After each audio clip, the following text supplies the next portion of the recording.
पत्रिका के प्रधान संपादक हैं। आज हम पंडित जी से ढेर सारे सवाल करेंगे जो कि आप लोगों के जीवन से जुड़े हुए हैं। पंडित जी नमस्कार, स्वागत है आपका। पंडित जी, आज हम बात करना चाहेंगे उन लोगों के बारे में जिनके पास उनकी डेट ऑफ बर्थ नहीं है, मतलब अपनी कुंडली नहीं है, तो अपने बारे में वो कैसे जाने कि फिलहाल कौन सा ग्रह उनको परेशान कर रहा है, कौन सा नहीं। ठीक है, बड़ा अच्छा सवाल पूछा है आपने। और ऐसी बहुत बड़ी संख्या है जिन लोगों को अपनी डेट ऑफ बर्थ ठीक पता नहीं है या उसमें कहीं किसी तरह का कंफ्यूजन है। तो आज हम लेंगे भाई किस ग्रह से संबंधित अगर कोई प्रॉब्लम चल रही है तो कौन सा ग्रह उनको समस्या दे रहा है, तो वो उससे ये आसानी से समझ सकते हैं कि ये ग्रह उनके लिए किसी न किसी रूप में खराब चल रहा है। जैसे कभी कभी होता ना, अचानक से शरीर में एक अकड़ापन आ जाता है, जैसे अकड़े हुए से लोग चलते हैं। हृदय रोग है, उदर रोग है, या कोई कोर्ट कचहरी से संबंधित अगर कोई मामला उनके ऊपर न चाहते हुए लग जाता है और धन का किसी भी रूप में नाश हो रहा होता है या नुकसान हो रहा होता है, तो आप समझें किसी न किसी तरह से यहाँ सूर्य जो है उनके घर में खराब हो रहा है। क्योंकि सरकार से भी संबंधित मान लो जैसे केस की बात हो गई, तो इस तरह की कोई समस्या होती है तो समझें कि सूर्य कोई उनका खराब प्रभाव दे रहा है। अब क्या करना चाहिए ऐसी स्थिति में सूर्य को ठीक करने के लिए? हरवंश पुराण का पाठ करें, सूर्य की पूजा करें, जल दें, अर्घ दें, इस तरह का दे सकते हैं। दान करने की चीजों में गेहूं, तांवा और गुड़ ये रविवार के दिन दान करें, तो इससे क्या होगा, जो उनका सूर्य है वो थोड़ा सा ठीक होगा। एक यहाँ टोटका भी बताऊंगा मैं इस तरह का कि जिससे सूर्य और अच्छा होगा कि रात के समय पर जब खाना बनाने के बाद जैसे अंत होता है, खाना समाप्त हो रहा होता है बनाना, तो आग को जो है दूध से बुझाना होता है। लेकिन क्योंकि अब कल्चर बदल गया है, दूध की समस्या, क्योंकि अब तो गैस से एक बटन घुमाते ही बंद हो जाता है, तो वहां दूध के छींटे देके भी उसको बंद किया जा सकता है। ये समझे यहाँ सूर्य मतलब उनका खराब है।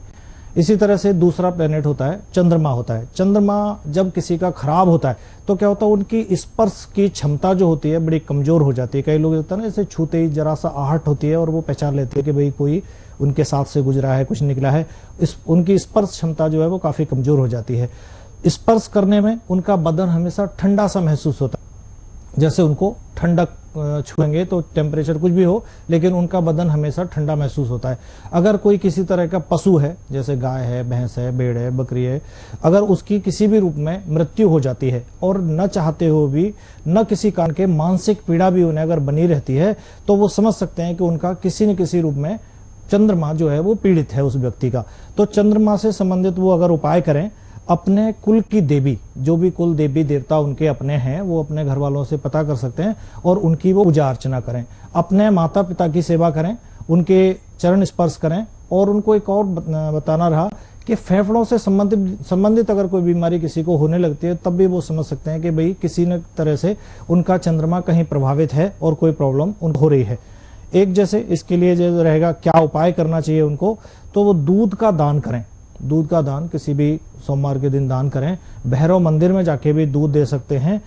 और कन्याओं को, कन्या मतलब जैसे 8, 9, 10 साल तक की जो कन्याएं होती हैं, उनको हरे रंग के वस्त्र जो है उन्हें दान में दें। अगर आप हमारी संस्था के सदस्य बनते हैं तो आप लोगों को ज्योतिष गुरु मासिक पत्रिका ये बिल्कुल निःशुल्क भेजी जाएगी, वो भी 1 साल तक। ये तो आपको पत्रिका भेजी जाएगी, साथ ही साथ आप लोगों को 1 साल तक ज्योतिषीय परामर्श भी बिल्कुल निःशुल्क दिया जाएगा। तो देर कीजिएगा, ऐसा हमारी संस्था के सदस्य बनने के लिए, पत्रिका प्राप्त करने के लिए, ज्योतिषीय परामर्श बिल्कुल निःशुल्क प्राप्त करने के लिए 1 साल तक आपको हमारी संस्था का सदस्य बनना होगा। अधिक जानकारी के लिए संपर्क कीजिए, नंबर है सारी आपकी टीवी स्क्रीन पर। हमारे पास ईमेल है हरिका मुगल सराय से। इनका डेट ऑफ बर्थ है 24/11/79, शाम को 6 बजे, मुगल सराय में इनका जन्म है। ये कह रहे हैं कि घर में इतनी ज्यादा नेगेटिविटी हो गई है, समझ में नहीं आ रहा है कि क्या सारी चीजें हो रही हैं, कुछ भी ठीक नहीं है, सब कुछ बर्बाद हो गया है। मैं चाहता हूं आप हमें ऐसा कोई उपाय बताएं जिससे कि सारी चीजें ठीक हो जाएं। क्या कह रही है इनकी कुंडली? अभी जो डेट ऑफ बर्थ है इनकी, उसके अनुसार अगर हम देखते हैं तो इनकी जो दशा है राहु से संबंधित लगी है। एक महादशा और दशा 2 होती हैं, तो महादशा राहु की और दशा मंगल की लगी हुई है। तो राहु की वजह से इस तरह की जो प्रॉब्लम्स बोल रहे हैं कि भाई हमारा सारा सब ठीक नहीं रहा है, क्योंकि राहु इनका चौथे घर में है और मंगल भी उसी के साथ में वहीं बैठा है चौथे घर में। तो चौथे घर से मतलब होता है घर, मकान, सुख सुविधाएं, ये सारी चीजें वहीं से देखनी होती हैं। तो क्या है कि वो दोनों ही दशाएं इनकी इस तरह की लगी हुई हैं और दोनों ही खराब प्लेनेट कहेंगे, दोनों मिलके तो एक जैसे कहते हैं 1 और 1 11 हो जाता है, तो ये 1 और 1 111 हो जाते हैं। और आदमी को जो भी है अगर अच्छा होता है तो बुलंदियों पर पहुंचाते हैं और जब खराब करते हैं तो उसको तहस नहस करें। तो ये दशा जो है अभी इनकी 2015 दिसंबर तक रहेगी। उससे पहले शायद इतना अच्छा ना कुछ हो पाए, लेकिन प्रयास करते रहें। 2015 के बाद में आपको राहत खुद महसूस होने लगेगी, खुद ठीक होने लगेगा आपका। चलिए, अगला ईमेल है सुनीता जी का छपरा से। इनका डेट ऑफ बर्थ है 31/7/83, 1:15 दोपहर, छपरा में। इनका सवाल बहुत ही ज्यादा कह लीजिए रिसर्च का विषय भी है। इनकी कुंडली क्या कहती है मैं चाहूंगी। हाँ। ये कह रहे हैं कि मेरे पति ने मुझसे पहले एक शादी कर रखी थी, अब वो मुझसे डाइवोर्स की बात करते हैं। मैं आपसे ये जानना चाहती हूँ कि वो मुझे छोड़ेंगे या फिर उनकी पहली पत्नी।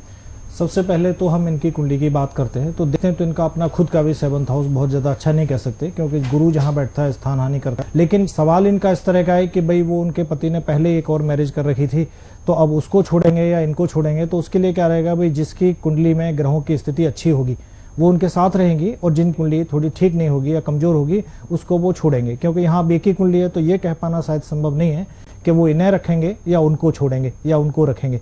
तो या तो दोनों की डेट ऑफ बर्थ होती तो ये शायद कंपैरिजन कर पाना आसान होता। चलिए, और हम तो यही कहेंगे कि इसके लिए अपॉइंटमेंट ले लीजिएगा। अपॉइंटमेंट आप नंबर आपके सामने है। और यहाँ पर मैं कहना चाहूंगी दर्शकों, अगर आप भी कोई भी जानकारी प्राप्त करना चाहते हैं तो आप सीधे नंबर पर फोन कीजिएगा जो इस वक्त आपकी टीवी स्क्रीन पर है। हमारे ज्योतिषाचार्य विद्वान हैं आप लोगों की सेवा में। आप इन नंबर पर संपर्क करके अब भी सीधे उनसे अपनी परेशानी का समाधान प्राप्त कर सकते हैं। अगला ईमेल है महेंद्र तोमर जी का पश्चिम बंगाल से। 11 जुलाई 57, 5:38 सुबह के। और इनका सवाल है कि अपनी एज के बारे में जानना चाहते हैं, क्योंकि किसी ने इनको बोला है कि इनकी एज कम है। आप बताएं। महेंद्र जी, एक तो सवाल आपने एक अलग तरह का पूछा है कि आप आयु जानना चाहते हैं कि हमारी कितनी आयु है। हाँ, ये तो कहा जा सकता है कि भाई आयु होता है ना, जैसे अल्प आयु है, मध्यम है या दीर्घ आयु है। लेकिन अगर कोई पूछता है मेरी कब तक है, क्या है, वो शायद ज्योतिष में ना बता सकते और ना ही बताना चाहिए। क्योंकि कई काम जो है ना भगवान ने अपने हाथ में रखे हुए होते हैं, और ये काम भगवान का दायरा है। भगवान किसको कितने दिन कहाँ रखना चाहते हैं, कितने दिन जिंदा रखना चाहते हैं, कितना कष्ट देना चाहते हैं, कितना सुख देना चाहते हैं। लेकिन हाँ, आपकी कुंडली देख के ये किसी ने आपको ऐसे ही डराया है या आप खुद ऐसे डर गए हैं कि कहीं मेरी आयु कम तो नहीं है, इस बात से आप निश्चित रहिए कि आयु आपकी पूरी है, दीर्घ आयु है। आप अच्छे लंबे समय तक जीवित रहेंगे और सुख लेंगे। चलिए, आप लोगों के सवालों का जवाब दिया। यहाँ पर वक्त इशारा कर कार्यक्रम को विराम देने का। आपको बहुत बहुत शुक्रिया पंडित जी यहाँ पर आने के लिए, और आपसे चाहेंगे इजाजत। नमस्कार। संस्था की सदस्यता हेतु आप ICICI bank account number 003705016585, IFSC code ICIC 0000037 में 2100 रुपए जमा कराएं। सदस्यता लेने पर आप पा सकते हैं प्रत्येक माह ज्योतिष गुरु मासिक पत्रिका, एक बृहद 100 पेज की जन्म पत्रिका, फोन द्वारा निःशुल्क ज्योतिषीय समाधान, यंत्र, माला, रत्न एवं रुद्राक्ष पर 10% छूट। ज्योतिष गुरु एस्ट्रो पॉइंट, 47 गली नंबर 3, विजय ब्लॉक, लक्ष्मी नगर, दिल्ली 92। हमारे फोन नंबर है 01122435495। हमारे मोबाइल नंबर है 09873295490 0